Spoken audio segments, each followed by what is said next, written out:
In week number 4 of the SAC, Homestead totally redeemed themselves in an overtime thriller with Dwenger.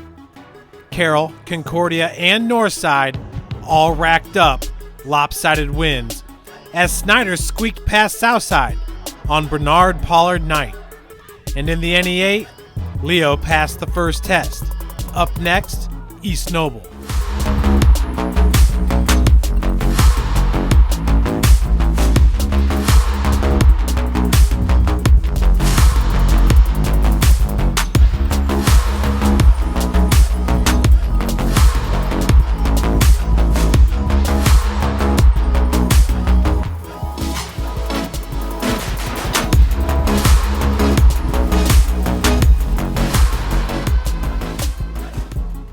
The Archers played with a lot of heart on the night NFL great Bernard Pollard got his jersey number retired, and running back linebacker Matt Morris comes in at number 10.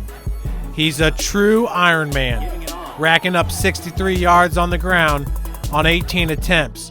He also caught a 21-yard touchdown pass. On defense, number 1 recorded 3 tackles. And at number 9 is Homestead punter Carter Dixon. The final score was no indication of how this game played out. It was a defensive battle, and Dixon kept Homestead in good field position.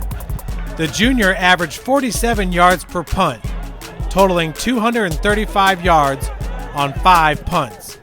The sideline was his friend, and he routinely got Sparty out of a jam. The final score in regulation was 14-14.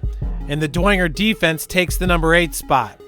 The Saints limited one of the best running backs in the state to just 2.3 yards per carry.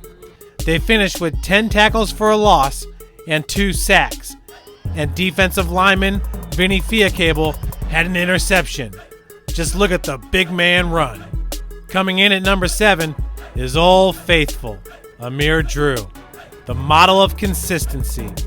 Against Bishop Lures, Drew ran 16 times for 160 yards, averaging 10 yards per carry. His touchdown run of 4 yards shows his great vision. And backed up against his own end zone, he takes the pitch 65 yards. The young man can play. The Leo Lions defense comes in at number 6. Matt Bobe and the squad made it a tough night for the Bulldog QB. The Lions gathered 3 interceptions, one early on by Dolan Wirtz. Then off the deflection, defensive lineman Landon Livingston sprawls out for the grab. And to cap it off, Rylan Crawford returns this pick 45 yards for 6. Williams picked off by Rylan Crawford. Crawford going to take it all the way to the house. The Lions roar to a 35-8 win. Speaking of defenses, we've been talking about the Cadets all season long, and the Maroon D takes the number 5 spot.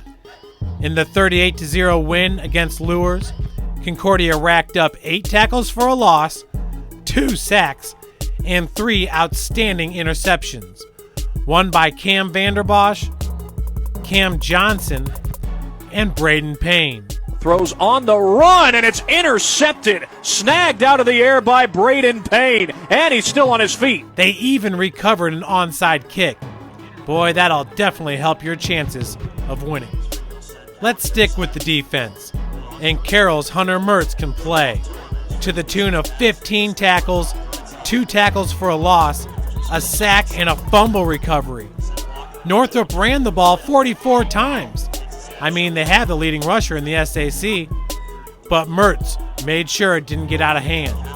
And in the goal line offense, he added 2 rushing touchdowns as Carroll cruised to the 52-12 victory to stay undefeated in the SAC.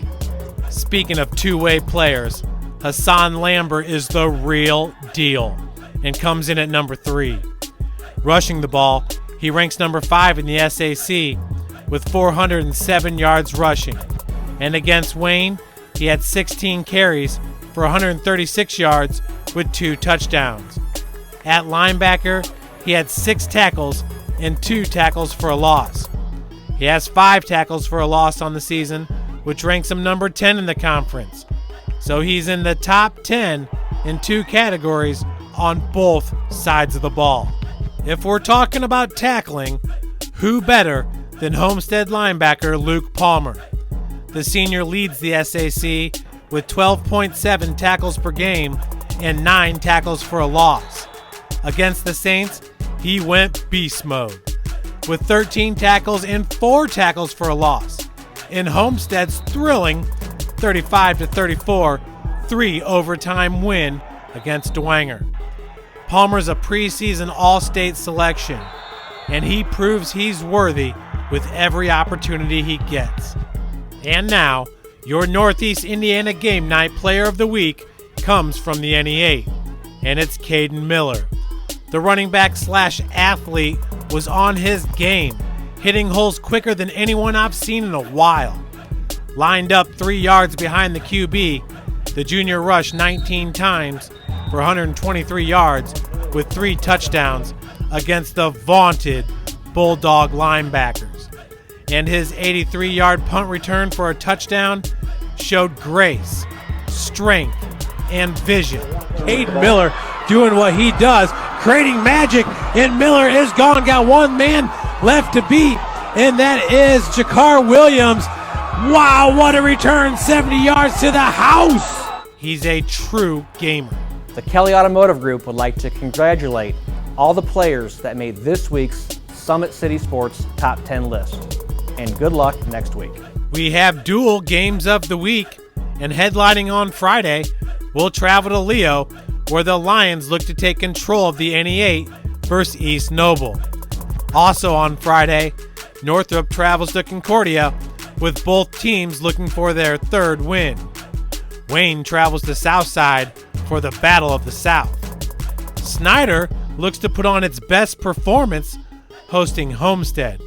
And New Haven looks to get back in the win column at Norwell. Then on Saturday, all eyes will be on Dwenger at Carroll, where these 2 SAC heavyweights will be in the prime time spotlight.